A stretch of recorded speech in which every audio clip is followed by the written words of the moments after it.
how a person who was evil pulls you in, all right, and gets you invested, all right. And she said she talks about how she basically mirrored her. And what the evil person will do is they'll kind of whatever you like, they like. Wherever you want to go, they want to go. You know what I mean? And they do it to get you comfortable because they understand if I can get you comfortable, eventually when I want to be when I can't, because it's like it's stressful to them. It's hard. It's like they pretend to be someone else. So when I want to let my mask down, you're gonna be too invested to want to walk away or get that mad because you know what I mean. And anywho, so let's go ahead and play this drawing. She basically has a app for psychics, and she calls and pay $200 to talk to a fucking psychic because she can't hear what God tells her, but she's so connected to divine. But why do you rely? Like, I understand you get readings and stuff like that. That's understandable, but you spend so much money getting readings, and you're telling me that no, it's a match. No, this is what it's supposed to be. We're supposed to be together. And I'm like, well, damn, like, maybe we are. Like, yeah, it seemed like we get along. Like, it seemed like we match. It seemed like we mesh together. It just love bombing shit, Like, it's like she mirrored me, and it's like she mirrored me. And so when we were talking, it was kind of like first of all, I've never been with a woman, never been interested in being with a woman, and nothing like that. So for me, that's a lot. That's a lot. And when she was working with Daryl, she would always tell me how much she was using Daryl, but Daryl was be quiet. Be quiet for a second. Be quiet. Shoot, Daryl probably was piping her down. You ever thought about that? Because she got kids for a reason. Anybody make her have that baby? All right, she had that baby because she loved that man. Now she knows she have a baby. She got married. He's married to a man. I just want to get into. I'm sorry, we gotta keep getting into the we probably going to just end it on this drama right here. We gotta get into this how Princella got you. So she don't spend no bread on you, but she can spend money on psychic readings. Not only that, it's like I don't know if she's saying $200 an hour or what he's saying, but you spend like $200 at something. That's a lot of freaking money. Another red flag. You know what I mean? Crazy people make terrible purchases. They have terrible habits with money. They do not think far ahead with money. They do not buy things they need. I.e., when she starts talking about her living situation and this woman's making all this money from content, but at the same time does not buy things she needs, but she will also buy a tarot card reading. And you thought, you know what? I need to give her the draws. And the reason why I stopped this was because, she said that basically she convinced her to be her girl because she said, no, I had a reading. This is a match. A man could never bag no woman, no attractive woman, especially someone who thinks highly of herself like B. Taylor. You can never bag B. Taylor if you a guy because you talk to a psychic. I could never. I'll be too afraid to tell a woman that.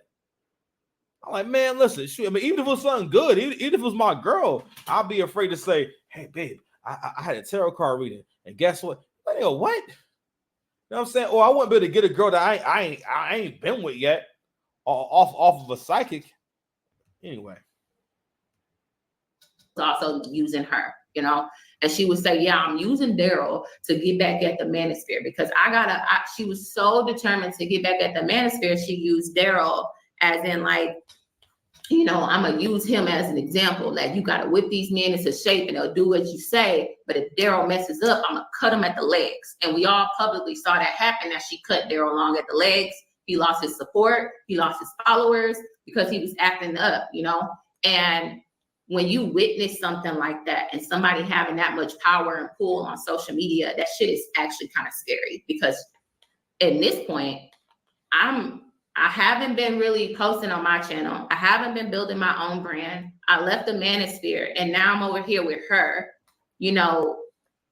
While she was cutting off Daryl, she pulled me out the closet and said, I'm dating B. Taylor.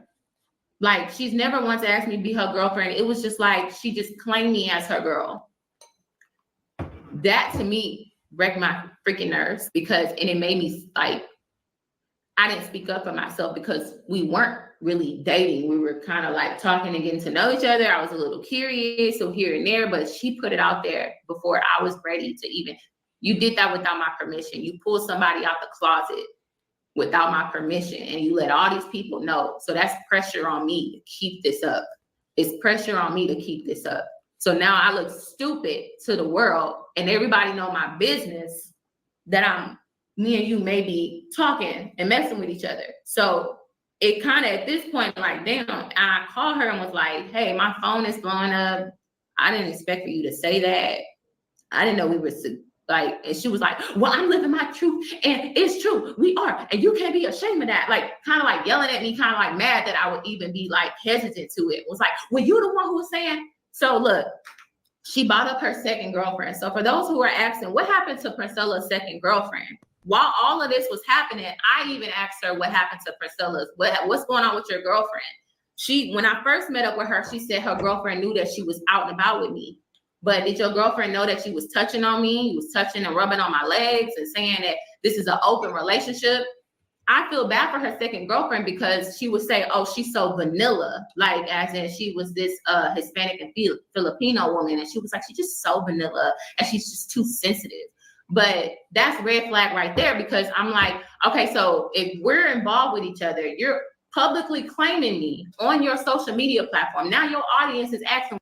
Oh, so babe, from the beginning, you saw that she was moving in a deceptive way, and you saw that she was there cheating on her girl with you. And on top of that, we all grown. You're grown. You haven't been around like you don't have no lesbian friends, people you know. You should know that they're very promiscuous. They cheat on each other a lot. Almost all like gay couples, there's always some cheating going on.